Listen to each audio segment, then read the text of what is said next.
আসসালামু আলাইকুম। আশা করি সবাই ভালো আছেন, সুস্থ আছেন।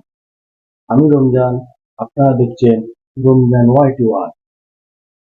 আজকের টপিক, আল্লাহ তাআলা কেন পৃথিবীতে রসুল প্রেরণ করেছেন, রসুল প্রেরণের উদ্দেশ্য কি, নবী ও রসুলের পরিচয় বৈশিষ্ট্য কি, তাদের জীবনী থেকে আমাদের শিক্ষা লেসনটা কি, এই নিয়ে ডক্টর মিজানুর রহমান আজারী হুজুরের কাছ থেকে আমরা শুনবো। আজকের আলোচনার টপিক হচ্ছে আল্লাহ তাআলা কেন এই পৃথিবীতে রাসূল প্রেরণ করেছেন, রাসূল প্রেরণের উদ্দেশ্য কি, নবী রাসূলদের পরিচয় এবং তাদের বৈশিষ্ট্য, এগুলো নিয়ে আমি আজকে আলোচনা করব এবং নবী রাসূলদের জীবনী থেকে আমাদের আসলে শিক্ষা কি, লেসনটা কি, কি লেসন আমরা নিতে পারি, এই টপিকটা নিয়ে আলোচনা করব। টপিকটা কি সবার কাছে ক্লিয়ার? প্রথমে আমরা উদ্ধার করবার চেষ্টা করি যে কেন আল্লাহ এত রাসূল পাঠালেন পৃথিবীতে, এর কারণটা কি।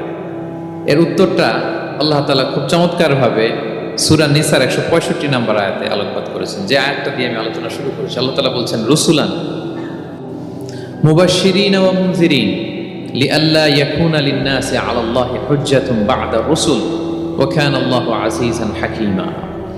অর্থাৎ আমি রাসূলগণকে সুসংবাদদাতা এবং সতর্ককারী রূপে পৃথিবীতে প্রেরণ করেছি।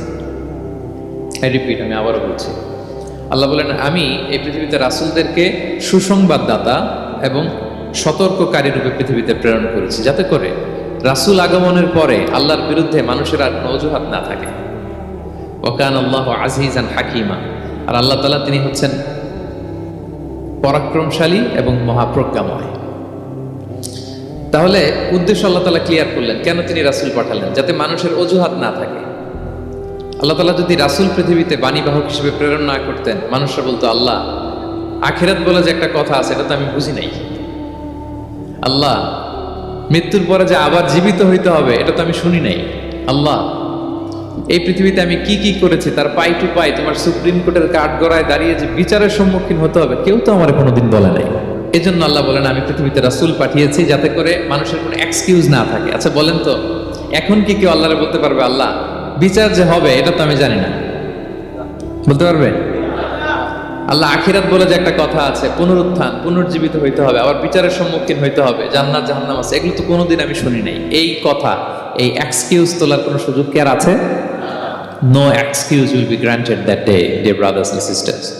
সেদিন কোনো এক্সকিউজ আল্লাহ তাআলা গ্রহণ করবেন না, কারণ আল্লাহ তাআলা রাসূলদেরকে প্রেরণ করেছেন, তারা আমাদেরকে বিস্তর বর্ণনা করে জানিয়ে গিয়েছে। এবং কেন রাসূলদেরকে প্রেরণ করেছেন, আল্লাহ বলেন যে দুইটা প্রাইম রেসপন্সিবিলিটি দিয়ে আমি রাসূলদেরকে প্রেরণ করেছি। এক নাম্বার মুবাশশিরিন, তারা সুসংবাদদাতা, তারা আমাদেরকে জানিয়েছে এই পৃথিবীতে যদি আমরা ভালো কাজ করি, এক আল্লাহর ইবাদত করি, কারো হক নষ্ট না করি, তাহলে আমরা জান্নাতে যেতে পারবো। জান্নাতের সুসংবাদ তারা দেন। They are the bearer of glad tidings, they are the bearer of paradise, তারা জান্নাতের সুসংবাদদাতা। রাসূলদের দুই নাম্বার প্রাইম রেসপন্সিবিলিটি হচ্ছে মুনজিরিন, তারা সতর্ককারী।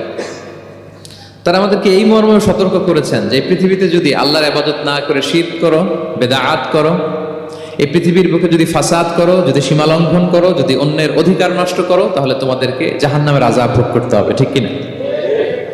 তাহলে দুইটা প্রাইম রেসপন্সিবিলিটি।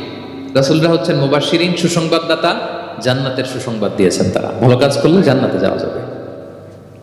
পাশাপাশি তারা হচ্ছেন সতর্ককারী। কিসের সতর্ককারী? জাহান্নামের ব্যাপারে সতর্ককারী। এই পৃথিবীতে ফাসাদ করলে, আল্লাহ তাআলার অবাধ্য হলে জাহান্নামে যেতে হবে। এবং রাসূল পাঠানোর মধ্য দিয়ে আল্লাহ তাআলা এক্সকিউজ দেওয়ার সুযোগ বন্ধ করে দিয়েছেন, কোনো এক্সকিউজ আর দেয়া চলবে না। তাহলে পৃথিবীতে কেন আল্লাহ তাআলা রাসূল পাঠালেন, এই পয়েন্টটা কি সবার কাছে ক্লিয়ার? আচ্ছা ক্লিয়ার, আমরা সামনের দিকে এগোই। এরপর আল্লাহ তাআলা বলেছেন এই পৃথিবীতে যত জাতি গোষ্ঠী আছে সব জাতির কাছে আমি রাসূল পাঠিয়েছি।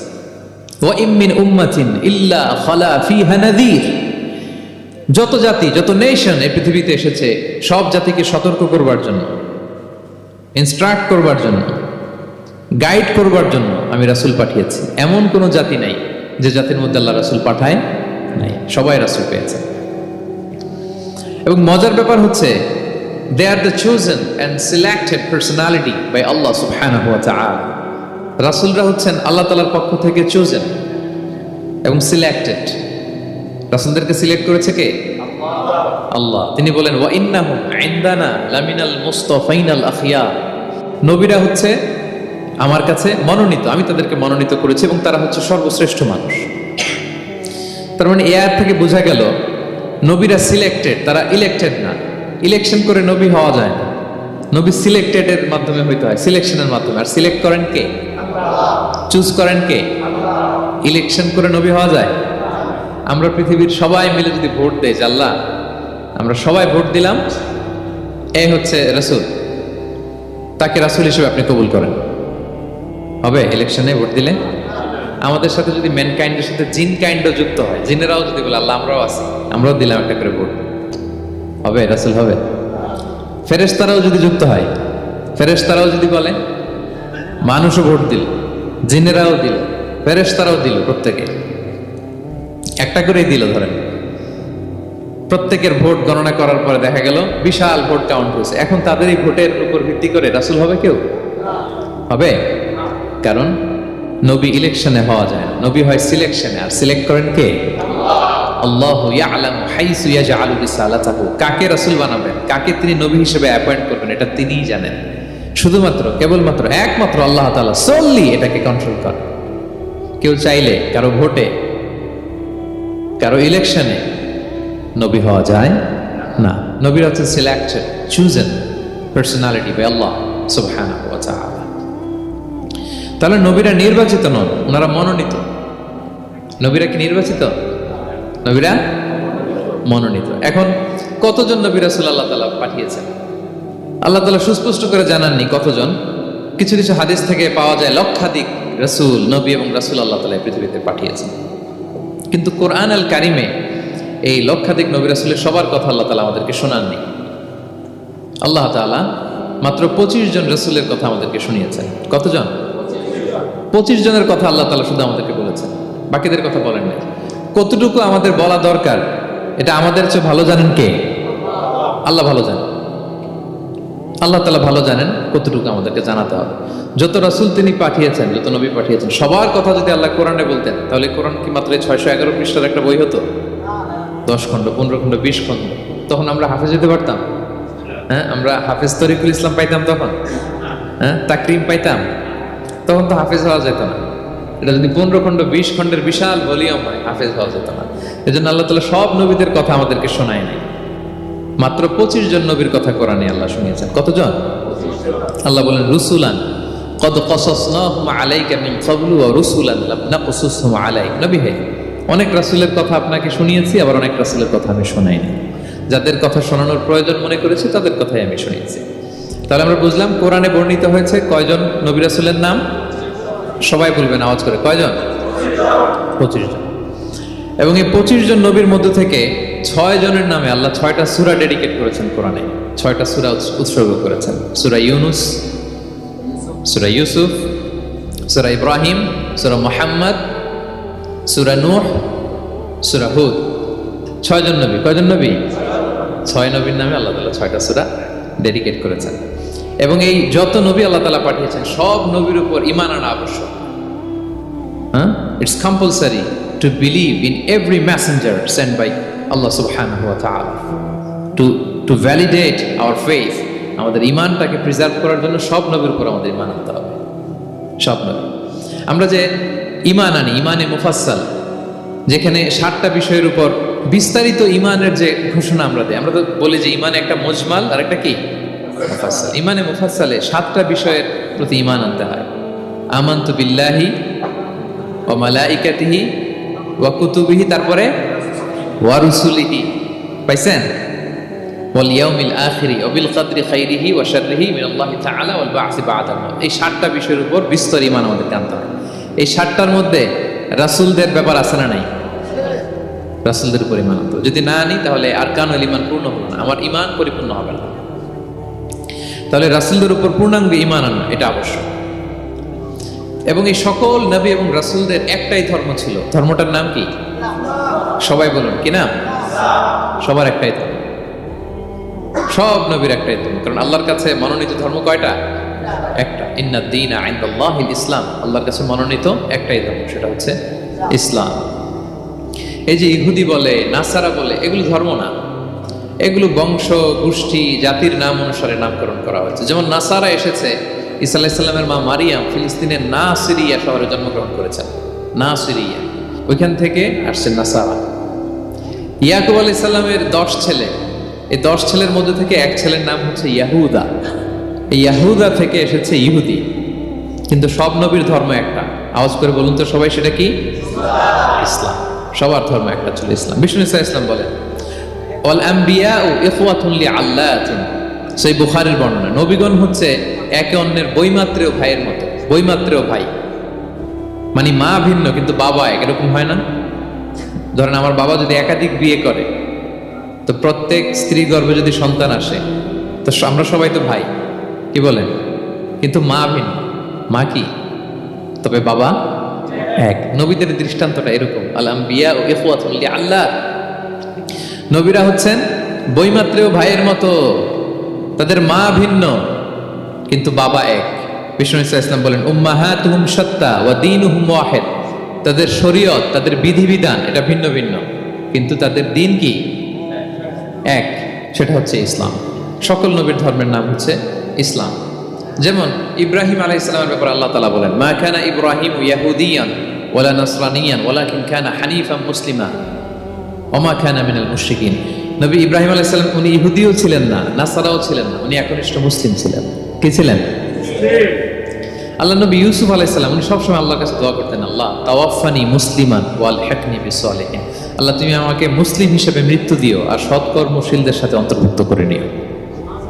তো উনি মুসলিম না হলে এই দোয়া করতেন, আল্লাহ মুসলিম হিসেবে মৃত্যু দিও। সুলাইমান আলাইহিস সালাম রানী বিলকিসের কাছে একটা চিঠি লিখেছেন। এই চিঠি আবার পাঠিয়েছেন হুদহুদ পাখিকে দিয়ে। হুদহুদ পাখি ঠোঁটে করে এটা কামড় দিয়ে নিয়ে বিলকিসের রাজপ্রাসাদের ভেন্টিলেশনের ভিতর দিয়ে ঢুকে বিলকিস লাঞ্চ করে বিশ্রাম নিতেছিল, এর বুকের উপরে চিঠিটা রেখে ফুরুত করে উড়াল দিয়েছে হুদহুদ। খুলে দেখে অদ্ভুত এক চিঠি, ইন্নাহু মিন সুলাইমান ওয়া ইন্নাহু বিসমিল্লাহির রহমানির রহিম। তো বিলকিসকে উদ্দেশ্য করে সাল্লাল্লাহু আলাইহি ওয়াসাল্লাম বলেছিলেন আল্লাহ তাআলু আলাইয়া ওয়াতুনি মুসলিমিন, বিলকিস অবাধ্য হয়েও না, বাড়াবাড়ি করো না, মুসলিম হয়ে আমার কাছে ফিরে আসো। কোন নবী বলছেন? তো উনি যদি মুসলিম না হতেন, উনি মুসলিম হওয়ার আহ্বান করতেন? প্রিয় ভাইরা, তাহলে সব নবীর ধর্ম একটা, সেটা কি? ইসলাম। সব নবী একই ধর্মের অনুসারী ছিলেন। এ পর্যায়ে আমরা কমন প্রফিটিক ফিচার্স, 10টা কমন ফিচার আছে যেটা সব নবীদের ক্ষেত্রে প্রযোজ্য। সব নবীদের ক্ষেত্রে এই ফিচারগুলো পাওয়া যায়। এই 10টা কমন ফিচার নিয়ে আলোচনা করবেন ইনশাআল্লাহ। এই 10টা কমন ফিচারের 1 নম্বর হচ্ছে আল ওয়াহি। সকল নবীকে আল্লাহ তাআলা ওহী পাঠিয়েছেন, রেভেলেশন, প্রত্যাদেশ। ওহী মানে সিক্রেট মেসেজ, যেটা নবী শোনে আর আল্লাহ জানে, দুনিয়ার মানুষ এটা শোনে। নবীরা বললে কেবল শোনে। সুবহানাল্লাহ। সব নবীকে আল্লাহ এই ওহীটা পাঠিয়েছেন।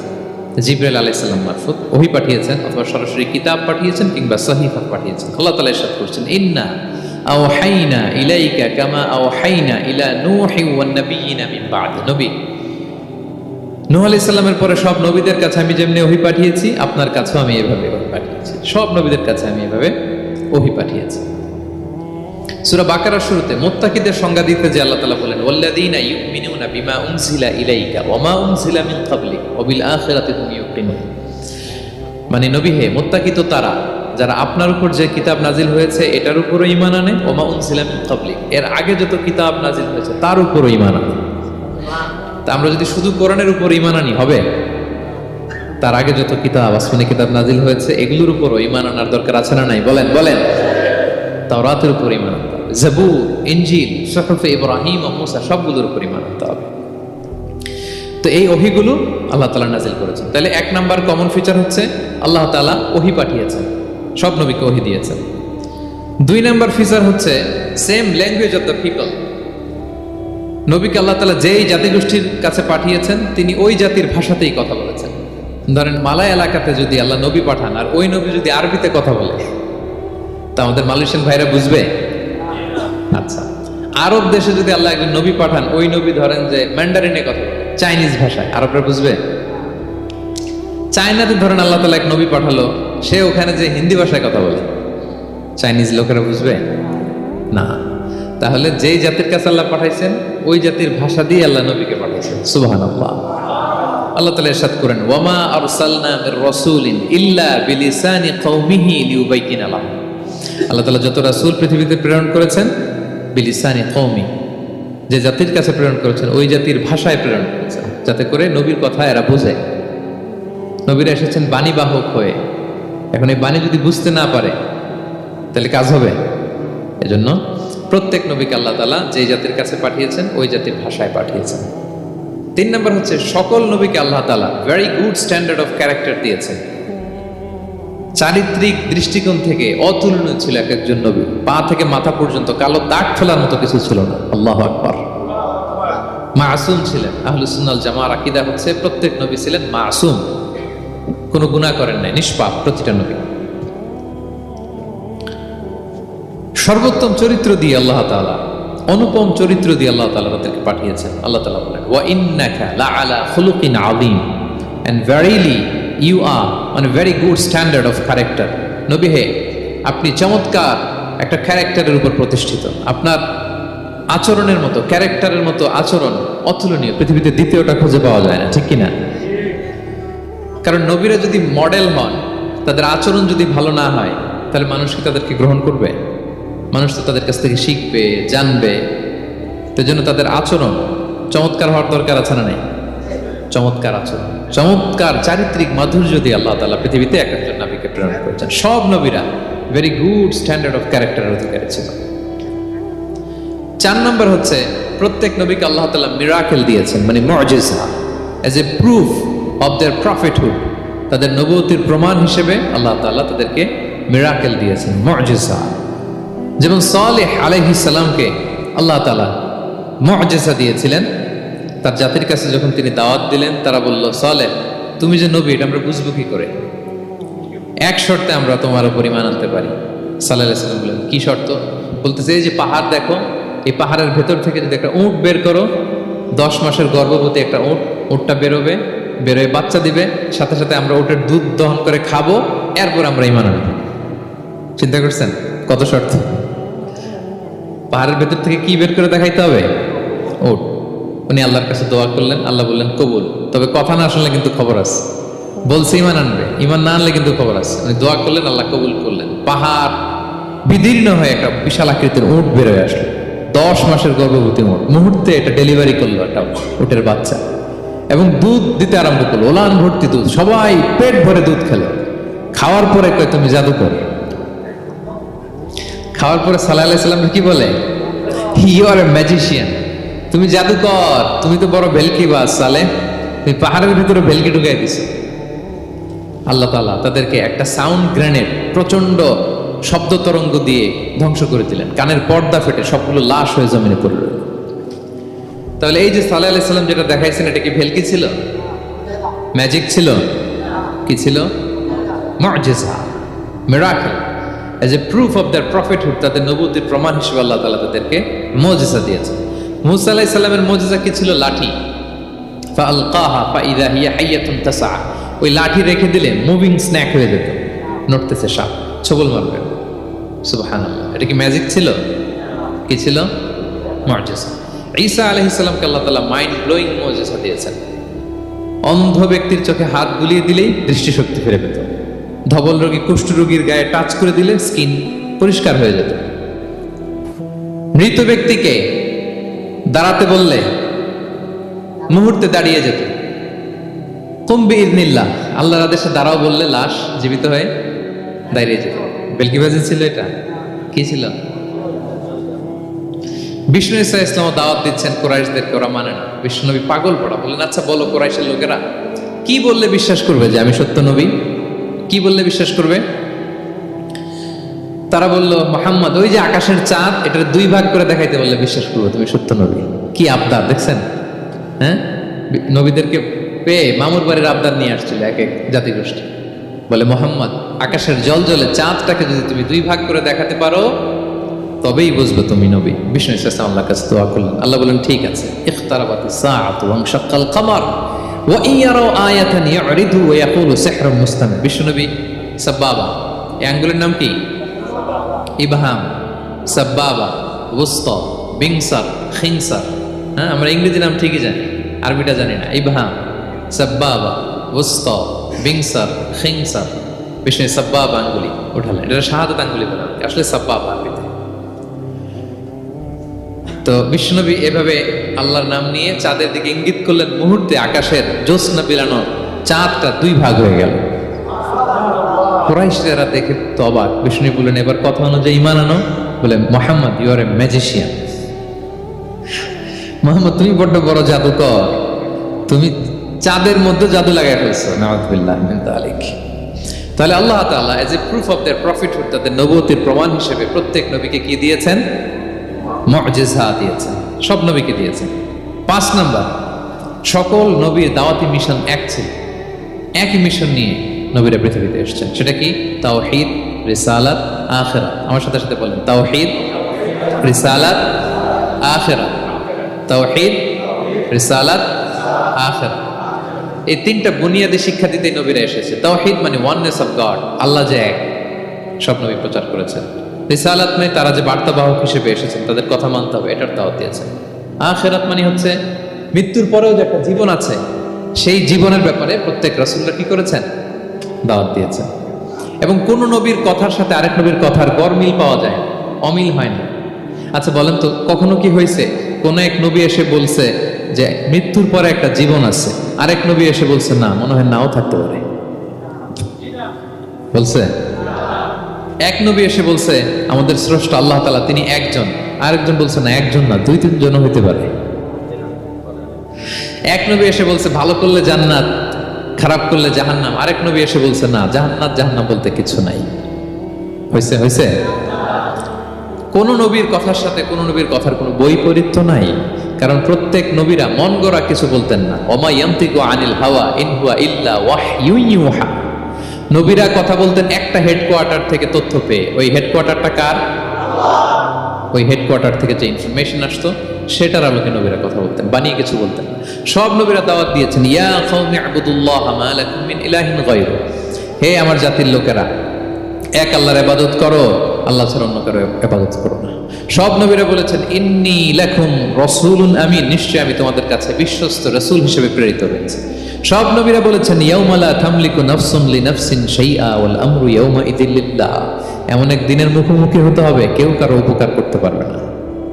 নেতা কর্মীর উপকারে আসবে না, কর্মী নেতার উপকারে আসবে না, পীর সাহেব মুরিদের উপকারে আসবে না, মুরিদ পীর সাহেবের উপকারে আসবে না, হাজবেন্ড ওয়াইফের কিছু করতে পারবে না, ওয়াইফ হাজবেন্ডকে কিছু করে যেতে পারবে না। দিনটা বড্ড ভয়ঙ্কর। সব নবীর এই 3টা দাওয়াত দিয়েছেন, তাওহীদ, রিসালাত, আখিরাত। তার মানে সব নবীর দাওয়াতি মিশন এক, এক অভিন্ন দাওয়াতি মিশন নিয়ে তারা পৃথিবীতে এসেছেন। 6 নাম্বার, এই পৃথিবীতে যত রাসূল এসেছে, নবী এসেছে, তারা প্রত্যেকে মানুষ ছিলেন। কি ছিলেন? নাকি জিন ছিল? ফেরেশতা? প্রেরিত সব নবীরা কি ছিল? মানুষ ছিল। মক্কার কুরাইশরা বলতো মা লিহাযা রাসূলি ইয়াকুলু আত-তাআমা ওয়া ইয়ামশি ফিল আসওয়াক। ব্যাপার কি, মুহাম্মদ আবার কেমনে রাসূল হয়?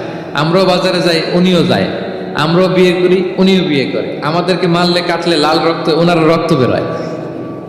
তো তারা চাচ্ছিল, তারা বলতেছিল যে মানুষ না দিয়ে আল্লাহ যদি ফেরেশতা পাঠাইতো নবী হিসেবে, তাইলে না ভালো হইতো। তালবাহান, এটার কি বলে? ফেরেশতা পাঠালে কি বলতো জানেন? ফেরেশতা পাঠালে বলতো ফেরেশতাদের তো ক্ষুধা লাগে না, এরা বুঝবে কি আমাদের কষ্ট? ফেরেশতাদের তো জৈবিক চাহিদা নাই, এরা কেমনে বুঝবে? ফেরেশতাদের তো খারাপ কাজ করার প্রবণতা, টেন্ডেন্সিই নাই। আমাদের যে কষ্ট, দুঃখ, ফিলিং, সেটা তো ফেরেশতারা বোঝে না। ফেরেশতারা কেমনে আমাদের নবী হয়? এটা ঠিক কি না? তালবাহানা বলে কেমন রাসূল, আমরা যা করি তাই করে। আল্লাহ বলেন সব নবীকে আমি মানুষ হিসেবে প্রেরণ করেছি। বিষ্ণু ইসলাম বলেন ইন্নামা আনা বাশারুম মিসলুকুম, নিশ্চয় আমি তোমাদের মতোই মানুষ। তোমাদের মতোই কি মানুষ। তো পার্থক্য হচ্ছে ইউহা ইলাইয়া, আমার কাছে ওহী আসে, প্রত্যাদেশ আছে আল্লাহ তাআলার পক্ষ থেকে। তাহলে 6 নম্বর যেই কমন ফিচার আমরা জানলাম, আল্লাহর পাঠানো সবগুলো নবী এবং রাসূল তারা কি ছিলেন? সবাই বলুন, তারা কি ছিলেন? মানুষ ছিলেন। 7 নম্বর কমন ফিচার হচ্ছে আল্লাহর পাঠানো সব নবী এবং রাসূলরা ওনারা পুরুষ ছিলেন। কি ছিলেন? কোন নবী কি নারী ছিল বলেন তো? হ্যাঁ, নারী নবী আছে? নাই। নবী হওয়ার জন্য ম্যাসকুলিনিটি শর্ত, পুরুষ হওয়া শর্ত। কারণ নবীকে অনেক বড় বড় জিনিসের নেতৃত্ব দিতে হবে, মাঝে মাঝে মিলিটারি তৈরি করতে হবে, লিডারশিপ লাগবে, যুদ্ধ পরিচালনা করতে হবে। নারীদের পক্ষে এটা সম্ভব? কঠিন। আমাদের বোনদের অনেক ধরনের দুর্বলতা আছে, তাদের মাসিক কিছুদিন তারা আল্লাহর আদেশে অসুস্থ থাকে, ঠিক কিনা? পিরিয়ড তাদের চলে, ওই সময় সালাত পড়তে পারে না, অনেক প্রতিবন্ধকতা তাদের আছে। বাচ্চা যদি ধারণ করে পেটে 9 মাস, ওনারা অসুস্থ। শেষের মাসগুলোতে তো কঠিন জটিল অবস্থা। বাচ্চা ডেলিভারির পরেও 40 দিন ব্লিডিং আছে না নাই? তাহলে অনেক ধরনের জটিলতা আল্লাহ তাআলা ওনাদের দিয়েছেন। এজন্য আল্লাহ তাআলা নবুয়তের গুরু দায়িত্ব, এটার জন্য আল্লাহ তাআলা পুরুষদেরকে সিলেক্ট করেছেন। আলহামদুলিল্লাহ বলেন।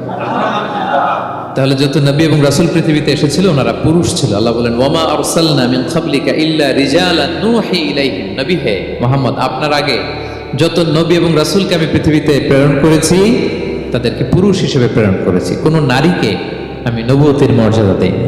8 নাম্বার, প্রত্যেক নবীকে আল্লাহ তাআলা একটা গ্রুমিং, একটা ট্রেনিং সেশনের মধ্য দিয়ে নিয়েছেন। সেটা কি? সেটা হচ্ছে সবাইকে আল্লাহ তাআলা শেফার্ড হিসেবে কাজ দিয়েছিলেন, রাখাল হিসেবে। পৃথিবীর সব নবীরা ছাগল চড়াতেন, সব, আদম আলাইহিস সালাম থেকে শুরু করে বিষ্ণু ইসা ইসলাম পর্যন্ত। সুবহানাল্লাহ পড়বেন না? বিষ্ণু ইসা ইসলাম বলেন, মা বাআসাল্লাহু নাবিয়্যান ইল্লা রাআল গানাম।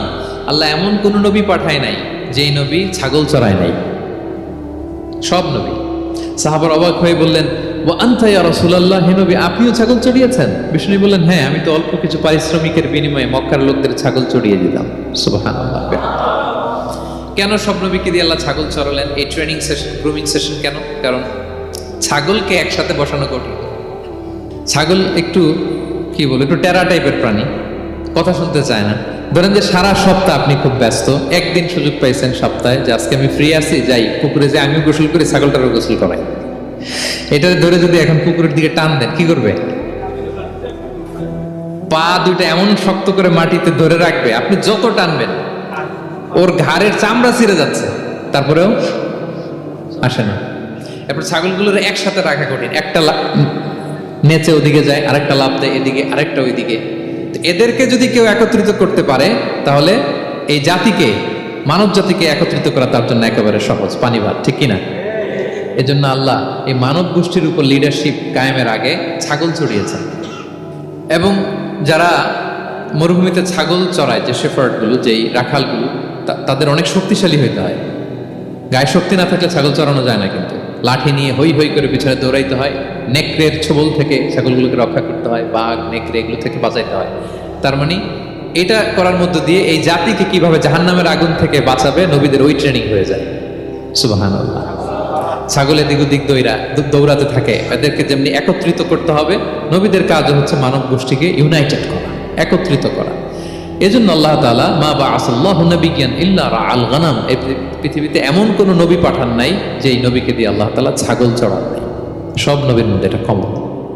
8 নম্বর পয়েন্ট। 9 নম্বর পয়েন্ট হচ্ছে enmity from their own people. যত নবী দাওয়াত নিয়ে আসছে তারা চ্যালেঞ্জের মুখোমুখি হয়েছেন, শত্রুতার মুখোমুখি হয়েছেন। কেউ ওনাদের জন্য রেড কার্পেট রিসেপশন দেয় নাই। নবীদের পথ ছিল বড় পিচ্ছিল, এটা কুসুমাস্তীর্ণ ছিল না, কণ্টকাকীর্ণ। কেউই সহজে মেনে নেয় নাই। দাওয়াত দিছে তো রিজেক্ট, সবাই প্রত্যাখ্যান করেছে, সবাই প্রত্যাখ্যান করেছে। এটা কমন ছিল, প্রত্যেক নবীকে এটা মুখোমুখি হতে হয়েছে। Mockery, vulgarism, operation, mental torture, physical torture and what not, সব ধরনের। ইভেন অনেক নবীকে হত্যা করা হয়েছে দিনের দাওয়াতের কারণে। বনি ইসরায়েলের লোকেরা তাদের নিজেদের 70,000 নবীকে নিজেরা হত্যা করেছে। এমনকি আমার নবী বিশ্বনবী মুহাম্মদ রাসূলুল্লাহ সাল্লাল্লাহু আলাইহি ওয়াসাল্লামকে হত্যার ষড়যন্ত্র করা হয়েছে। আল্লাহ তাআলা দয়া করে বিশ্বনবীকে হিজরতের ব্যবস্থা করে দিয়ে প্রাণে বাঁচিয়েছেন, মক্কা থেকে মদিনাতে পাঠিয়ে দিয়েছেন। তাহলে এই পথ বড় কঠিন ছিল, নবীদের পথ, সব নবীর জন্য, এক্সেপ্ট সুলাইমান এবং দাউদ আলাইহিস সালাম, তাদের কথা ভিন্ন। এছাড়া সব নবীরা এই সংগ্রাম, এই বিরোধিতা, এই শত্রুতা, এই জেলাসি, এগুলোর মুখোমুখি হয়েছে পৃথিবীর সকল নবীরা, সকল নবীরা। বিষ্ণু ইসা ইসলাম ঘুমাতে পারে নাই একটা রাত শান্তিতে। বিষ্ণুর বায়োগ্রাফি যদি আপনি পড়েন, জীবনে যদি পড়ে দেখেন, প্রত্যেকটা নবীর জীবনে এই কষ্টকর মুহূর্তগুলো ছিল। শত্রুতা সব নবীকে পোহাতে হয়েছে। বিষ্ণু ইসা ইসলামের কাছে যখন প্রথম নাজিল হলো ইকরা বিসমি রাব্বিকাল্লাযী খালাক, সূরা আলাকের প্রথম কয়টা আয়াত? 5 আয়াত নিয়ে কোরআনের ভারে নতুন রেভেলেশন পেয়ে বিষ্ণুনবী কাঁপতে আরম্ভ করলেন। কাঁপতে কাঁপতে জ্বর এসে গেল বিষ্ণুনবীর গায়ে, নিচে নেমে আসলেন। খাদিজা রাদিয়াল্লাহু তাআলা আনহাকে বললেন সাম্মিলুনি সাম্মিলুনি, আমাকে কম্বল চাপা দাও, আমার খুব শীত লাগছে, আমার জ্বর এসে গিয়েছে, কাঁপতে লাগলেন বিষ্ণু ইসলাম। খাদিজা রাদিয়াল্লাহু তাআলা আনহার এক চাচাতো ভাই ওরাকা ইবনে নওফল ছিল ইনজিল কিতাবের পণ্ডিত। খাদিজা রাদিয়াল্লাহু তাআলা আনহা বিষ্ণুকে নিয়ে চাচাতো ভাইয়ের কাছে গেলেন, যে বলেন ভাই ওরাকা দেখেন তো মোহাম্মদ কি বলে, সে কি দেখছে, কি নিয়ে আসছে, কাঁপতেছে আর বলতেছে আমি মরে যাবো, আমাকে কম্বল চাপা দাও। ওরাকা বললেন মোহাম্মদ কে এসেছিল বলতো? বিষ্ণু জিবরাইল ইসলামের বর্ণনা দিলেন। কি বলেছে বলতো? 5 আয়াতের বর্ণনা বিষ্ণু ইসলাম দিলেন। তখন বিষ্ণু ইসলামের কথা শুনে ওরাকা বলল তোমার কাছে যে এসেছে ওহুয়ান নামুস, মানে জিবরিল, সে সব নবীদের কাছে এসেছে। মোহাম্মদ তুমি নবী হবা, তুমি কি হবা? তুমি নবী হবা, আখিরি নবী হবা তুমি। যে তোমার কাছে এসেছে সে সব নবীদের কাছে ওহী নিয়ে এসেছিল। আর জেনে রাখো মুহাম্মদ, তোমার এলাকার লোকেরা একদিন তোমাকে এলাকা থেকে বের করে দেবে। ভবিষ্যৎবাণী করতেছিলেন। বিশ্বনবী বললেন আওয়া মুখরিজিয়াহুম, আমার ভাই বেরাদার, আমার জ্ঞাতি গোষ্ঠীর লোকেরা আমার এলাকা ছাড়া করবে? ওরাকা বললেন হ্যাঁ। লাম ইয়াতি রাজুলুন ক্বাত্তু বিমিসলি মা জিতা বিহি ইল্লা উদিয়া, তোমার মতো এরকম রিসালাতের দায়িত্ব নিয়ে যারাই কোনো জাতির কাছে এসেছে তাদের সাথে এরকম শত্রুতা করা হয়েছে। বিষ্ণু ইসলাম সেদিনের কথা শুনে, ওরাকার কথা শুনে অবাক হয়েছে। তাহলে সব নবীদের ক্ষেত্রে 9 নম্বর কমন বৈশিষ্ট্য হচ্ছে তাদেরকে বাধার সম্মুখীন হতে হয়েছে। এখনো যারা নবীদের পথে চলবে বা চলে তাদের জীবনে বাধা বিপত্তি আছে না নাই? হ্যাঁ, তারা জেনে বুঝেই এই পথে এসেছে, তারা হিসাব মিলিয়েই এই পথে নেমেছে। এজন্য বাধা বিপত্তি চ্যালেঞ্জ কোনো মুমিনকে তার রাস্তা থেকে সরাতে পারে না, ঠিক কিনা বলেন? এক চুলো নড়াতে পারে। এটা নবীদের পথ, এটা নবীওয়ালা কাজ। এখানে জুলুম থাকবে, এখানে বাধা বিপত্তি থাকবে, এখানে চ্যালেঞ্জ থাকবে। এই পথটা সোজা সিরাতুল মুস্তাকিম, যদি শেষ মাথায় যাওয়া যায় ডাইরেক্ট জান্নাতুল ফিরদাউস। আলহামদুলিল্লাহ। তাহলে সব নবীরা বাধার সম্মুখীন হয়েছে। 9টা কমন ফিচার গেল। 10 নম্বর, দ্য লাস্ট কমন ফিচার, পৃথিবীর সব নবীরা ইন্তেকাল করেছে, আর কোন নবী আসবে না। আসবে? পৃথিবীর সব নবীরা মারা গিয়েছেন, কিন্তু আলামুল বারজাখে, বারজাখের জগতে নবীরা জীবিত। আই রিপিট, আমি আবারও বলি, প্রত্যেক নবী তার কবরে জীবিত। আলামুল বারজাখে, আমরা এই দুনিয়াতে আসার আগে যেই জগতে ছিলাম ওই জগৎটার নাম হচ্ছে আলামুল আরওয়াহ, মানে রূহের জগৎ।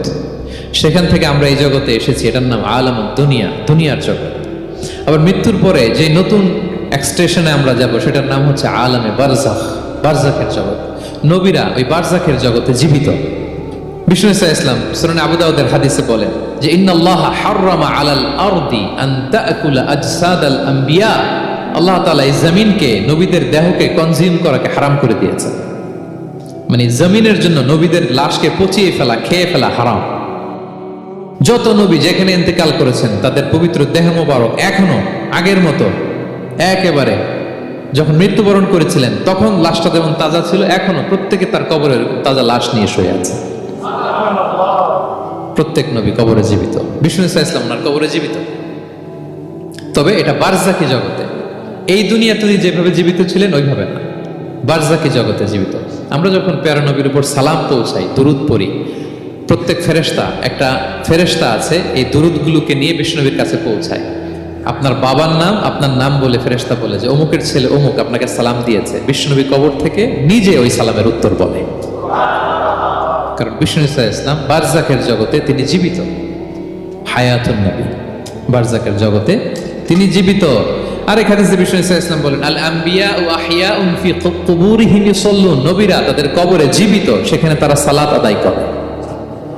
নবীরা তাদের কবরে কি করে? সালাত আদায় করে। তাহলে এই 10টা হচ্ছে কমন ফিচার্স এমন প্রফেটস, সব নবীদের মধ্যে এই বিষয়গুলো পাওয়া যায়। সর্বশেষ পয়েন্ট হচ্ছে lessons from the life of the prophets. এত নবী রাসূল যে আল্লাহ তাআলা আমাদের হেদায়েতের জন্য পাঠালেন, তাদের জীবনী থেকে আমাদের জন্য শিক্ষা কি, লেসন কি, এটা জানার দরকার আছে না নাই? বলেন, কি লেসন আমরা নিব? অনেক লেসন আছে, আমি সংক্ষিপ্ত পরিসরে 2-1টা বলি।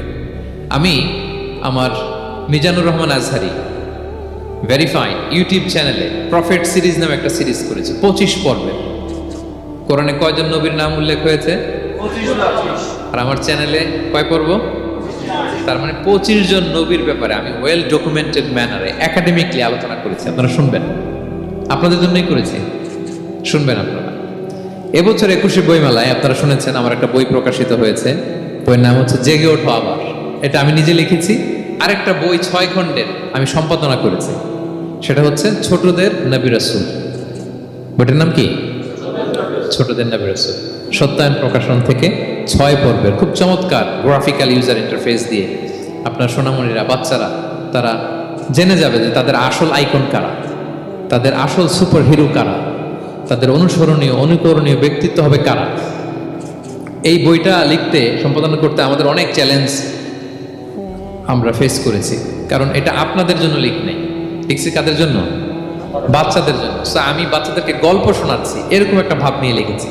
আমি বারবার ভেবেছি যে আমার ছোট্ট মেয়েটাকে যদি আমি শোনাই, ওকে বুঝাইলে ও কিভাবে বললে বুঝবে। গল্পের মতো করে খুব রস দিয়ে, আনন্দ দিয়ে প্রতিটা বাক্য এভাবে সাজানো হয়েছে। 6 খণ্ডের ছোটদের নবী রাসূল সিরিজ। যদি সুযোগ হয় আপনারা সংগ্রহ করবেন। বড়দের নিয়েও আমরা নবী রাসূলের উপর আমাদের সামনে কাজ আসবে, আমরা জানাবো। তো আজকের এই কায়েত ফাউন্ডেশন বাংলাদেশের এই প্রোগ্রামের সর্বশেষ যে পয়েন্টটা আপনাদের সামনে আমি উপস্থাপন করতে চাই, সেটা হচ্ছে lessons from the life of the prophets. নবী রাসূলদের জীবনী থেকে আমাদের জন্য কি শিক্ষা।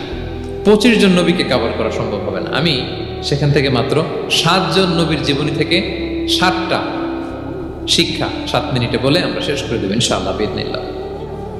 প্রথমে আমরা শুনবো সাইয়েদনা আদম আলাইহিস সালামের জীবনী থেকে শিক্ষা। পৃথিবীর প্রথম নবী কে ছিল বলেন তো? আদম আলাইহিস সালাম। আমরা যেমনি আমাদের শৈশব ছিল, কৈশোর ছিল, যৌবন, তারপর বার্ধক্যের দিকে যাচ্ছি, ওনার কি এরকম ছিল? আদম আলাইহিস সালামের শৈশব ছিল না? ছিল? কৈশোর ছিল? কনফিউশনে পড়ে গেছে। ছিল না। মজার ব্যাপার হচ্ছে ওনার শৈশব কৈশোর ছিল না। ওনাকে আল্লাহ সৃষ্টি করতে যুবক করে সৃষ্টি করছেন। সুবহানাল্লাহ। তো আসতে কেন? সৃষ্টি করতেই যুবক 60 হাত লম্বা। কয় হাত? 60 হাত লম্বা করে তৈরি করছেন আদম আলাইহিস সালামকে। আপনারাও যারা জান্নাতে যাবেন 60 হাত লম্বা হয়ে ঢুকবেন, 33 বছরের যুবক হয়ে ঢুকবেন। 80 বছর বয়সে মারা গেল, কত বছর বয়সে ঢুকবেন? গালে কোনো দাড়ি থাকবে না। এই দুনিয়ায় দাড়ি রেখে নেন, ওখানে দাড়ি ছাড়া উঠবেন একেবারে কোনো জুরদা মুর্দা। ও আবনা ও সালাসা ওয়া সালাসিন, 33 বছরের তাগড়া ইয়াং সুপারস্টার হয়ে জান্নাতে ঢুকবো আমরা। তো আদম আলাইহিস সালামকে আল্লাহ প্রথম নবী করে পৃথিবীতে পাঠালেন। ওনাকে জান্নাতে সব খাইতে বললেন যে সব খাও, একটা গাছের কাছে যেও না। কিন্তু শয়তান সে তার মিশন নিয়ে আসে। সে আদম আলাইহিস সালামকে ভুলভাল বোঝালো, আদম আর হাওয়াকে, যে একটা কাজ করো, আল্লাহ তাআলা তোমাকে না করছে কেন জানো? আল্লাহ তো চায় না তুমি জান্নাতে থাকো, আল্লাহ চায় তোমাদেরকে দুনিয়াতে পাঠিয়ে দিবে। তো তুমি যদি ওই গাছের ফল খেয়ে ফেলো, আল্লাহ আর দুনিয়াতে পাঠাতে পারবে না। কিন্তু আল্লাহ চায় তোমাদেরকে কই পাঠাবে? কিন্তু যদি গাছের ফল খেয়ে ফেলো আর পাঠাইতে পারবে না। এজন্য আল্লাহ নিষেধ করছে গাছের ফল খায়। চিন্তা করছেন? উল্টা, পুরো উল্টোটা বুঝাইছে। তো ভুল করে সাইয়েদনা আদম আলাইহিস সালাম হাওয়া আলাইহিস সালাম খেয়ে ফেলছেন এই ফল। খাওয়ার পরেই আল্লাহ তাআলা পাঠিয়ে দিলেন পৃথিবীতে, যাও জমিনে যাও, এই জান্নাতে আর থাকা যাচ্ছে না। কাঁদতে আরম্ভ করলেন আদম আর হাওয়া আলাইহিস সালাম। কাঁদতে কাঁদতে অনুতপ্ত হয়ে আল্লাহর কাছে দোয়া করলেন। তো পুরো আদম আলাইহিস সালামের জিন্দেগির সবচেয়ে বড় শিক্ষা হচ্ছে রিপেন্টেন্স, অনুতপ্ত হওয়া। কি হওয়া? অনুতপ্ত হওয়া। আমরা ভুল করব, কুল্লুকুম খাত্তাউন, আমরা সবাই পাপী। সবাই কি পাপী? কে পাপ করি না? আমরা সবাই পাপী। কিন্তু মনে রাখবেন, আমাদের পাপ যত বড় হোক, আল্লাহর রহমতের দরিয়া তার চাইতেও বড়, অনেক বড়। তিনি দয়াময়, তিনি মেহেরবান, তার দয়ার শেষ নাই, তার মায়ার শেষ নাই। তার রহমতের দরিয়া যে কত বড় আপনি কল্পনাও করতে পারবেন না। শয়তান আর আমাদের মধ্যে পার্থক্য হচ্ছে, শয়তান পাপ করে পাপে অটল থাকে, কিন্তু বিশ্বাসীরা পাপ করার সাথে সাথেই ক্ষমা চায় কার কাছে? এটা হচ্ছে আদম আলাইহিস সালামের জীবনী থেকে আমাদের জন্য সবচেয়ে বড় লেসন। সাইয়েদনা আদম আলাইহিস সালাম উনি ভুল করে যখন বুঝতে পারলেন, অনুতপ্ত হলেন, চোখের পানি ছাড়লেন। 2 ফোঁটা পানি আল্লাহর কাছে সবচাইতে প্রিয়। এক হচ্ছে জেহাদের ময়দানে মুজাহিদের গা বেয়ে ঝরে পড়া রক্তের ফোঁটা, 2 হচ্ছে অনুতপ্ত বান্দার চোখের পানির ফোঁটা।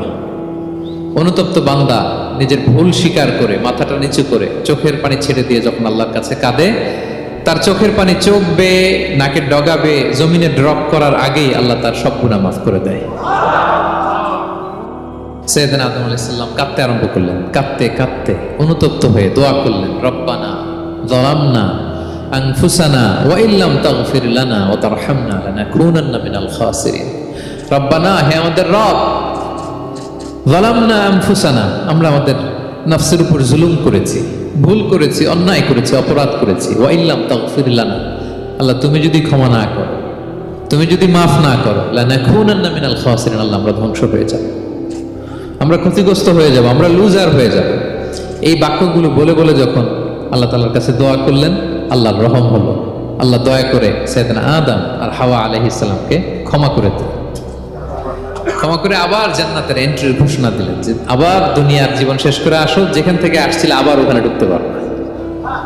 তাহলে আদম আলাইহিস সালামের জীবন থেকে আমরা যে লেসনটা পাই সেটা কি ভাই? বলেন বলেন। অনুতপ্ত হওয়া, রিপেন্টেন্স। আমরাও যদি জীবনে ভুল করি কি করবেন? ভুলের উপর অটল থাকবেন, অনড় থাকবেন, একগুঁয়ে ধরে বসে থাকবেন, সীমা লঙ্ঘন করবেন? আমরা ক্ষমা চাইব। কার কাছে ক্ষমা চাইব?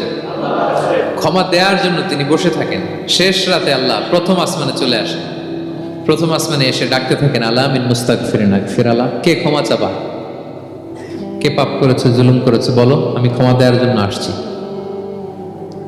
আলা মিন মুস্তারজিকিন আরযুক আলা, কার রিজিকের দরকার, কার চাকরি নাই, কার ব্যবসা মন্দা, আমার কাছে চাও, আমি আল্লাহ বাড়িয়ে দেব। কার কি লাগবে বল, আমি দেব। আল্লাহ তাআলা দেওয়ার জন্য আসছে, আমি নেয়ার জন্য উঠতে পারি না। আমরা যেন আল্লাহ তাআলার কাছে চাই বেশি বেশি, এবং ভুল করলে যেন আমরা অনুতপ্ত হই। ভুল করলে আমরা কি হব? সাইয়েদনা আদম আলাইহিস সালামের জীবন থেকে আমরা এটা শিখলাম। 2 নম্বরে সাইয়েদনা নূহ আলাইহিস সালামের লাইফ থেকে আমরা কি শিখি? ওনার লাইফ থেকে আমরা শিখি হচ্ছে কনসিস্টেন্সি, মানে লেগে থাকা। ভালো কাজের জন্য কি করা? লেগে থাকা। উনি 950 বছর দাওয়াত দিয়েছিলেন ওনার জাতিকে। কয় বছর বলেন তো? 950 বছরের দাওয়াতি কার্যক্রমের ফলে উনি ফলোয়ার জোটাইতে পারছেন কয়জন জানেন? 80 জন। কয়জন? এরাই আমাদের পূর্বপুরুষ। আমরা পৃথিবীর সবাই কিন্তু এদেরই নাতিপুতি। এই 80 জনকে নিয়ে উনি নৌকার উপর উঠছিলেন, কিস্তির উপর, আর বাকিটা তো মহাপ্লাবন দিয়ে আল্লাহ ধ্বংস করে দিয়েছেন। ওই 80 জন আবার জমিনে এসে জমিন আবাদ করা শুরু হলো, ওখান থেকে পৃথিবীর সকল মানুষ। সুবহানাল্লাহ। উনি বলেন, ক্বালা রাব্বি ইন্নী দাআউতু কওমি লাইলান ওয়া নাহারা, আল্লাহ আমি দিন রাত এক করে আমার জাতিগোষ্ঠীকে দাওয়াত দিয়েছি। ফালাম ইয়াজিদহুম দুআই ইল্লা ফিরারা, কিন্তু আমার দেখলে লোকগুলো ভেগে ভেগে যায়। আর কি করে? আমার কথা যেন শুনতে না হয়, এরা কানে আঙ্গুল দিয়ে রাখে আর মুখে কাপড় পেঁচিয়ে রাখে। নূহ আলাইহিস সালাম তারপরও থামতেন না, কন্টিনিউয়াস দাওয়াতি কাজ। লোকজন নূহ আলাইহিস সালামকে পিটিয়ে আধামরা করে কাঁথা দিয়ে পেঁচিয়ে পাহাড়ে রেখে আসতেন। ওইখান থেকে এসে নূহ আলাইহিস সালাম আবার দাওয়াত দিতে শুরু করতেন। What a consistency! কিভাবে লেগেছিলেন! 950 বছর তিনি দাওয়াত দিয়েছেন, মাত্র 80 জন ফলোয়ার হয়েছে। তাহলে আমরা অল্প দাওয়াতি কাজ করেই আমরা হতাশ হয়ে যাই। হায় রে, আমার কথা শুনলো না, হায় রে আমার কথা পৌঁছাইল না, হায় রে আমার কাছে এসে কেউ মুসলিম হইল না, হায় রে আমার কথা। অস্থির। আপনার কাজ হচ্ছে পৌঁছে দেওয়া, আপনার কাজ হচ্ছে কোরআনের কথা মানুষকে বলা। এটা দিয়ে কতটুকু কি হবে এটার ফয়সালা কার? তাহলে নূহ আলাইহিস সালামের জীবনী থেকে আমাদের শিক্ষা হচ্ছে কনসিস্টেন্সি। 950 বছর উনি লাগাতার দাওয়াত দিয়েছেন, থামে নাই, হতাশ হয় নাই, হাল ছাড়ে নাই। নবীরা কখনো হাল ছাড়ে না। সুবহানাল্লাহ পড়ে। 3 নাম্বার, ইব্রাহিম আলাইহিস সালামের জীবনী থেকে আমাদের জন্য শিক্ষা হচ্ছে ওবিডিয়েন্স, আনুগত্য। কি করে আল্লাহ তাআলার কাছে আনুগত্য করতে হয়। আল্লাহু আকবার। আমি মনে হয় 1 ঘন্টার উপরে আলোচনা করেছি আমার প্রফেট সিরিজ ইব্রাহিম আলাইহিস সালামের জীবনী নিয়ে। ওনার পুরো জীবনটা, আল্লাহ কোনো কিছু বলতে দেরি, আল্লাহর আদেশের সামনে মাথা পেতে দিতে ইব্রাহিম আলাইহিস সালামের দেরি হয়নি। আল্লাহ বলছেন আসলিম, ওয়া ইয ক্বালা রাব্বুহু আসলিম ক্বালা আসলামতু লিরাব্বিল আলামিন। হে ইব্রাহিম, সারেন্ডার, সারেন্ডার। সুবহানাল্লাহ। ইব্রাহিম আনুগত্য করো, আল্লাহ আনুগত্য করছে। ওনার সন্তান হয় না, 86 বছর বয়সে একটা সন্তান দিলেন আল্লাহ তাআলা। আমাদের এখানে কার বয়স কত? সর্বোচ্চ বয়স কত আছে? আমরা এদিকে 60 বছরের উপর তো কেউ নাই, ঠিক কিনা? 86 বছর বয়সে আল্লাহ সন্তান দিয়েছেন, ইসমাঈল আলাইহিস সালাম। কত বছর বয়সে? সন্তানটা আদরের নাকি? হ্যাঁ, আদরের না? শেষ কালে একটা সন্তান পেলেন 86 বছর বয়সে। ইব্রাহিম আর হাজেরার ঘরকে উজাড় করে ফুটফুটে এক সন্তান ইসমাঈল আলাইহিস সালাম আসলেন। ভালোবাসা আদর যেন ঠিকরে পড়ে, এত গদগদ ভালোবাসা। এবার বললেন, যাও হাজেরা আর দুধের সন্তান ইসমাইলকে মরুভূমিতে ফেলে দিয়ে আস। বলতে দেরি, রেখে আসতে দেরি নেই। এটাই হচ্ছে ইব্রাহিম আলাইহিস সালামের আনুগত্য। দুধুমরু প্রান্তরে হাজেরা আর ইসমাইল আলাইহিস সালামকে রেখে আসলেন, চলে আসলেন। বুকটা ফেটে চৌচির, 86 বছর বয়সে একটা দুধ সন্তান পেলাম, দুধের বাচ্চা আমার স্ত্রী সহ মরুভূমিতে রেখে আসলাম। রেখে আবার থাকাও যাবে না, যাও তুমি ফিলিস্তিনে, এরা থাকবে মক্কায় মরুভূমির মাঝখানে। পরে আল্লাহ জুরহুম কওমের মাধ্যমে এদেরকে পানি, জামজাম অনেক কিছু দিলেন। লম্বা ঘটনার দিকে যাচ্ছে। এরপর হৃদয় যখন ফেটে চৌচির হয়ে যায়, তখন আল্লাহ তাআলা বললেন, ঠিক আছে যাও, যা একটু ছেলেরা দেখে আস। এইবার যে দেখে ছেলেরা আরো মায়া লাগে, কারণ একটু বড় হয়েছে তো, এবার দৌড়াইতে পারে, হাঁটতে পারে। সুবহানাল্লাহ বলেন। এবার যখন দৌড়াইতে পারে, হাঁটতে পারে, আব্বু আব্বু বলে ডাকতে পারে, মায়াটা যখন একটু গাঢ় হয়েছে, আল্লাহ বলে এবার ছেলেরা জবাই করে। দেখছেন কি পরীক্ষা? 86 বছর বয়সে সন্তান পেল, রেখে আসলো মরুভূমিতে, একটু বড় হইলো, দেখা করতে গেল, এবার বলে জবাই করো। জবাই করো বলতে দেরি, ছুরি চালাতে দেরি হয়নি। কুরবানির ইতিহাস লম্বা, ইতিহাস দিকে যাব। এরপরে আল্লাহ কবুল করলেন। এরপরে বললেন, বাপ বেটা মিলে মরুভূমির মধ্যে ঘেমে ঘেমে একটা ঘর বানাও। এরপরে ঘোষণা দাও মানুষকে, যেটা আমার ঘর। বাপ বেটা মিলে কষ্ট করে একটা ঘর বানালেন। এবার বললেন, আজান দাও, ঘোষণা দাও, সবাই যেন এখানে আসে। আল্লাহ কারে ঘোষণা দিবে? কেউ তো নাই। বলতেছে, তুমি ঘোষণা দাও, এই ঘোষণার শব্দ পৃথিবীর সব মানুষের কর্ণকুহরে আমি আল্লাহ নিজ দায়িত্বে পৌঁছে দেব। আমরা যারা রুহের জগতেও তখনও ছিলাম, যারা লাব্বাইক বলতে পেরেছি, তাদের ঠিকই নসিবে ওই কাবা ঘর জিয়ারতের নসিব হয়ে যাবে। উনি ঘোষণা দিলেন, দেখেন কেউ নাই, ধুধুমরু প্রান্তর। আজকের মক্কাকে কল্পনা করেন তো কি অবস্থা। এই রমজানের লাস্ট 10 ডেজ অফ রমাদান আপনি জায়গা পাবেন? হজের চেয়েও বেশি মানুষ। কিভাবে আল্লাহ কবুল করেছেন, কিভাবে আনুগত্য, সাবমিসিভনেস, নিজেকে আল্লাহর কাছে পুরো সুপর্দ করা, এর নমুনা সাইয়েদনা ইব্রাহিম আলাইহিস সালাম পেশ করেছেন। তাহলে সংক্ষিপ্ত কথা হচ্ছে, আল্লাহ নবী ইব্রাহিম আলাইহিস সালামের জীবনী থেকে আমাদের জন্য শিক্ষা হচ্ছে অবিডিয়েন্স, আনুগত্য। কিভাবে আল্লাহর আদেশের সামনে মাথা পেতে দিতে হয়। পারা যাবে তো? হ্যাঁ, ওই ইব্রাহিম আলাইহিস সালামের রক্ত আমাদের দেহে বহমান। আমরাও নবী ইব্রাহিমের উত্তরসূরি। নবী ইব্রাহিমের আলাইহিস সালামের মতো আমরাও ইসলামের জন্য জীবন বিলিয়ে দেওয়ার দরকার আছে না নাই? বলেন বলেন। শক্ত পদে আমাদেরকেও এরকম স্যাক্রিফাইসের মেন্টালিটি অর্জন করতে হবে। অবিডিয়েন্স, আনুগত্যের শিক্ষা আমরা নবী ইব্রাহিম আলাইহিস সালামের কাছ থেকে পাই। 4 নম্বরই ইয়াকুব আলাইহিস সালাম, ওনার জীবনী থেকে শিক্ষা হচ্ছে পেশেন্স, ধৈর্য। আমাদের অনেকের ধৈর্য নাই, আমরা অস্থির, অল্পতে ধৈর্য হারাই ফেলি। ধৈর্য এমন একটা গাছ, এই গাছের সারা গায়ে অনেক কাঁটা, কিন্তু এই গাছের ফল বড্ড মিষ্টি। ধৈর্য এমন একটা গাছ, গাছের সারা গায়ে কি, কিন্তু ফলটা। ইয়াকুব আলাইহিস সালামের কলিজার টুকরা ইউসুফ আলাইহিস সালামকে ভাইয়েরা মেরে আহত করে কুয়ায় ফেলে দিছে। কুয়া থেকে নিয়ে মিশরে বিক্রি করে দিছে। এখন এতিম হয়ে আরেক জায়গায় থাকে, বাবার কলিজা ফেটে যায়, ছিঁড়ে যায়, কিন্তু কাউরে বিচার দেয় না, কাউরে কিছু বলে না। উনি বলে, ইন্নামা আশকু বাসি ওয়া হুজনি ইলাল্লাহ, আমার দুঃখ, কষ্ট, মনের জ্বালার যন্ত্রণা আমি একজনের বলি, তিনি কে? আল্লাহ। ধৈর্য ধারণ করলেন। প্রাপ্তবয়স্ক অবস্থায় ওনার ছেলে বানিয়ামিন, তাকেও হারালেন। আবার বলে, আমি কাউরে বিচার দিই না, একজনের বলি, তিনি কে? আল্লাহ। এই 2 ছেলের শোকে কাঁদতে কাঁদতে অন্ধ হয়ে গেল। আল্লাহু আকবার। সাইয়েদনা ইয়াকুব আলাইহিস সালাম একবার ধৈর্য হারা হন নাই। তাহলে আল্লাহ নবী ইয়াকুব আলাইহিস সালামের জীবনী থেকে আমাদের জন্য শিক্ষা হচ্ছে পেশেন্স। বিপদে আমরা কি ধরবো? ধৈর্য ধারণ। 5 নম্বরে ইউসুফ আলাইহিস সালামের জীবনী থেকে আমাদের শিক্ষা হচ্ছে, he is the archetype of good character, উন্নত চরিত্রের মডেল। আমার যুবক ভাইয়েরা, গায়েত ফাউন্ডেশন বাংলাদেশের আজকের ইফতার প্রোগ্রামে যুবক যারা এসছো, তোমাদের জন্য শিক্ষা আর্কিটাইপ অফ গুড ক্যারেক্টার, চরিত্র কিভাবে হেফাজত করতে হয়, এর মডেল, প্রেরণার বাতিঘর। তাগড়া যুবক, পৃথিবীর সবচাইতে সুন্দর পুরুষ ইউসুফ আলাইহিস সালাম। তাকে দেখে ওই সময়ের আরেক বিশ্ব সুন্দরী জুলাইখা প্রেমে মাতোয়ারা, গোপন কক্ষে নিয়ে প্রেম নিবেদন করেছে। বলেছে, ইউসুফ কাক পক্ষে টের পাবে। আল্লাহ নবী ইউসুফ আলাইহিস সালাম এটাকে প্রত্যাখ্যান করলেন। জোরাজুরি করলো, প্রত্যাখ্যান করলেন। মারধর করা হলো, প্রত্যাখ্যান করলেন। সবশেষে আলটিমেটাম দিল, যদি আমার কথা মতো না চলো জেলখানায় ভরবো। উনি বললেন, ক্বালা রাব্বি সিজনু আহাব্বু ইলাইয়া মিম্মা ইয়াদউনানি ইলাই। আল্লাহ, এই পাপের কাজের চেয়ে জেলখানায় আমার জন্য ভালো। বিনা অপরাধে বিনা দোষে এক যুগ মিথ্যা অপবাদে কারাবন্দী ছিলেন সাইয়েদনা ইউসুফ আলাইহিস সালাম। তারপরেও চরিত্রের ব্যাপারে এক বিন্দু কম্প্রোমাইজ করেন। যুবক ভাইরা, চরিত্র বড় দামি সম্পদ। সম্পদ গেলে সম্পদ আসে, স্বাস্থ্য গেলে স্বাস্থ্য আসে, একবার চরিত্র নষ্ট হলে ওই চরিত্র আর ফিরে পাওয়া যায় না। সাইয়েদনা ইউসুফ আলাইহিস সালামের জীবনী থেকে আমাদের শিক্ষা হচ্ছে চরিত্রকে কিভাবে প্রিজার্ভ করতে হয়। এটা 6 নম্বরে সাইয়েদনা ঈসা আলাইহিস সালামের জীবনী থেকে আমাদের জন্য শিক্ষা হচ্ছে স্লেভারি, দাসত্ব। কারণ আমরা সবাই গোলাম একজনের। বলেন তো কার গোলাম? আল্লাহর গোলাম। কিন্তু ওনার সব উম্মতেরা মানে খ্রিস্টানরা তাকে বলে সান অফ গড, উনি নাকি আল্লাহর সন্তান। নাউজুবিল্লাহ পড়েন। ওনার মা ম্যারি মানে মারিয়াম আলাইহিস সালাম নাকি আল্লাহর স্ত্রী। নাউজুবিল্লাহ। কিন্তু উনি জন্মের পরেই দুধের শিশু মায়ের কোলে বসে একটা ছোট্ট ভাষণ দিয়েছিলেন। বলেছিলেন ইন্নী আব্দুল্লাহ আতানিয়াল কিতাবা ওয়া জাআলানি নাবিয়্যা। আল্লাহ আমাকে আল্লাহর গোলাম বানিয়ে পাঠিয়েছেন।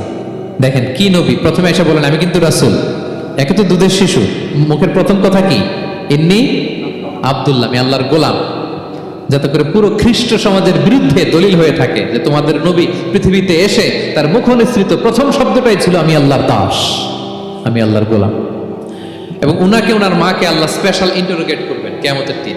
ঈসা, মারিয়াম, তোমরা কি বলে আসছিলা যে তুমি আমার বউ আর তুমি আমার সন্তান? ওনারা কাচুমাচু করে থার করে কাঁপবে আল্লাহর সামনে, কারণ এটা শিরকের প্রশ্ন। তারা বলবে আল্লাহ আমরা যদি বলতাম আপনি তো জানতেন, আপনি যা শিখিয়েছেন আমরা তাই বলেছি। আল্লাহ জানেন যে উল্টাপাল্টা কিছু বলে নাই, তারপরও কোটি কোটি মানুষের সামনে এত বিশাল জনগোষ্ঠী কেন এই নবীকে আল্লাহর সন্তান বললো? আল্লাহ তাআলা ঈসা আলাইহিস সালামকেও ছাড়বেন, জিজ্ঞেস করবেন। তিনি বলবেন আল্লাহ আমি যে তোমার গোলাম এটার দাওয়াত দিয়েছি, আর আজীবন গোলামের মতোই ছিলাম। ঈসা আলাইহিস সালাম কৃষকের সাথে, মজুরের সাথে, কুলির সাথে, ধোপাদের সাথে বন্ধুত্ব করেছিলেন। সমাজের নিচু শ্রেণীর লোকেরা ছিল তার ফলোয়ার। আল্লাহু আকবার। তাহলে সাইয়েদনা ঈসা আলাইহিস সালামের জীবনী থেকে আমরা শিখলাম আমরা সবাই আল্লাহর গোলাম, আল্লাহর দাস। সর্বশেষ নবী, বিশ্ব নবী, পেয়ারা নবী মুহাম্মদুর রাসূলুল্লাহ সাল্লাল্লাহু আলাইহি সাল্লামের জীবনী থেকে কি শিক্ষা? এই শিক্ষা তো বলতে গেলে ঘন্টার পর ঘন্টা লাগবে। একটা শিক্ষা শুধু বলি, সেটা হচ্ছে মার্সি। ওমা আরসালনাকা ইল্লা রাহমাতাল লিল আলামিন। I have sent you as a mercy for the entire universe. নবী হে, আমি আপনাকে গোটা বিশ্বের সবার জন্য রহমত করে প্রেরণ করেছি। তিনি মানুষের জন্য রহমত, তিনি প্রাণীর জন্য রহমত, তিনি পাখির জন্য রহমত, তিনি স্ত্রীদের জন্য রহমত, তিনি উম্মতের জন্য রহমত, তিনি তার ফলোয়ার সাহাবীদের জন্য রহমত। ঠিক কিনা? তিনি কত রহমতের নবী ছিলেন? বিষ্ণু ইসলাম কতটা রহমতের নবী ছিলেন? ছোট্ট একটা উদাহরণ দিয়ে শেষ করি। বিষ্ণু ইসলাম বলেন লিকুল্লি নবিয়িন দাওয়া মুস্তাজাবা। আল্লাহ প্রত্যেকটা নবীকে একটা করে দোয়ায়ে মুস্তাজাবা দিয়েছেন। মানে এমন দোয়া, এই দোয়া করতে দেরি কিন্তু দোয়া কবুল হতে দেরি হয়। সব নবীকে আল্লাহ বলছেন এই নবীরা তোমাদের প্রত্যেককে একটা করে দোয়া করার সুযোগ দিলাম এই দুনিয়াতে, এবং দোয়াটা করার সাথে সাথেই কবুল করে ফেলবে। বিষ্ণু বলেন লিকুল্লি নবিয়িন দাওয়া মুস্তাজাবা। সব নবীরা একটা করে দোয়া মুস্তাজাব পেয়েছেন, দাআও বিহা। আর নবীরা ওই দোয়াটা দুনিয়াতেই করে ফেলছে। সব নবীর ওই স্পেশাল দোয়া যেটা করলেই কবুল, ওটা সব নবীরা কি করছে? দুনিয়াতেই করে ফেলেছে। কিন্তু বিশ্বনবী বলেন ওয়া ইন্নী আখতাবিউ দাওয়াতি শাফাআতান লি উম্মতি ইয়াউমাল কিয়ামা। আমি আমার সেই দোয়াটা এই দুনিয়ার বুকে অন্যান্য নবীদের মতো করি নাই। আমি আমার দোয়াটা আমার গুনাহগার উম্মতের জন্য কিয়ামতের কঠিন দিনে তারা যখন মুসিবতে পড়ে যাবে, ওই মুসিবত থেকে বাঁচার জন্য ওই দোয়াটা আমি আমার উম্মতের জন্য রেখে দিয়েছি। ওয়া ইন্নী আখতাবিউ দাওয়াতি শাফাআতান লি উম্মতি ইয়াউমাল কিয়ামা। সব নবীরা এই দোয়াটা করেছে, দুনিয়াতেই কবুল হয়ে গিয়েছে। কিন্তু বিষ্ণু বললেন আমি চাইলে এই দোয়াটা করতে পারতাম। তায়েফের ময়দানে বিষ্ণুনবী ওই দোয়া করলে বিষ্ণুবীর গা দিয়ে রক্ত ঝরে না। কুরাইশদের সাথে বিষ্ণুনবীর 3 বছর জেল খাটা লাগে না। মদিনাতে বিষ্ণুনবী অনেক না খেয়েছিলেন, পেটে পাথর বেঁধেছিলেন। দোয়া করলে জান্নাত থেকে খাবারের বস্তা চলে আসতো, মুহূর্তেই কবুল। জীবনের কোনো কঠিন পরিস্থিতিতে বিষ্ণুনবী এই দোয়াটা করে নাই। বিষ্ণু বলেন আমি আমার এই দোয়াটা স্পেশালি আমার গুনাহগার উম্মতের জন্য রেখে দিয়েছি। কিয়ামতের কঠিন ময়দানে আমার গুনাহগার উম্মত যখন বিপদে পড়ে যাবে, তাদেরকে ওই বিপদ থেকে বাঁচানোর জন্য ওই দোয়াটা আমি প্রিজার্ভ করে দিয়েছি। বিষ্ণু ইসলাম আমার জন্য এই দোয়াটা রেখে দিয়েছে। প্রিয় ভাইয়েরা, এই দোয়াটা আপনার জন্য রেখে দিয়েছেন। বিষ্ণুনবী দোয়াটা আমাদের জন্য রেখে দিয়েছেন। চাইলে এই দুনিয়াতে এই দোয়াটা করতে পারতেন, করেন নাই। সব নবীরা করে ফেলেছেন। এজন্য বিশ্বনবীকে বলা হয়েছে ওমা আরসালনাকা ইল্লা রাহমাতাল লিল আলামিন, নবী হে, I have sent you as a mercy for the entire universe. গোটা বিশ্বের জন্য আপনাকে আমি রহমত করে প্রেরণ করেছি। আপনি রহমতের নবী, আপনি দয়ার নবী, মায়ার নবী। বিশ্বনবীর জীবনী থেকে শিক্ষা হচ্ছে আমরাও যেন আমাদের অধীনস্থ যারা আছে তাদের প্রতি যেন রহমদিল হই, আমরা আমাদের প্রতিবেশীদের প্রতি যেন রহমদিল হই, আমরা আমাদের ফ্যামিলির সদস্যদের প্রতি যেন রহমদিল হই। এই মার্সি, এই দয়া মায়ার ছোঁয়া যেন বিশ্বনবীর উম্মত হিসেবে আমাদের হৃদয়েও থাকে। সবাই পড়ি আমিন। তাহলে সম্মানিত সুধী, নবীদের এই লাইফ লেসন থেকে আমরা যেগুলো শিখলাম এগুলো আমাদের জীবনে বাস্তবায়নের দরকার আছে না নাই? বলেন বলেন। বেশি বেশি নবীদের জীবন চর্চা করবেন তো? প্রফেট সিরিজের যে লেকচারগুলো আপনাদের জন্য রেখেছি আপনারা শুনবেন তো? সবাই ছেলে মেয়েদেরকে নবীদের জীবনী শেখাবেন তো? তারাই হচ্ছে আমাদের রিয়াল হিরো, তারাই হচ্ছে সুপার হিরো, দে আর আওয়ার আইকন। এবং আমাদের হেদায়েতের জন্য তাদেরকে আল্লাহ তাআলা আমাদের কাছে পাঠিয়েছেন নবী হিসেবে, রাসূল হিসেবে। নবীরা যেই পথে চলেছেন, যে দিক নির্দেশনা আমাদেরকে দিয়েছেন, আমরা যেন আমাদের জীবনকে ওই পথে ওই মতে পরিচালিত করতে পারি। আল্লাহ তাআলা আমাদের সবাইকে কথাগুলো বোঝার ও আমল করার তৌফিক দান করুন। আশা করি ভিডিওটি ভালো লেগেছে। ভালো লেগে থাকলে সাবস্ক্রাইব করে পাশে থাকবেন। আসসালামু আলাইকুম। Be a part of our vision. Do listen and share the fact.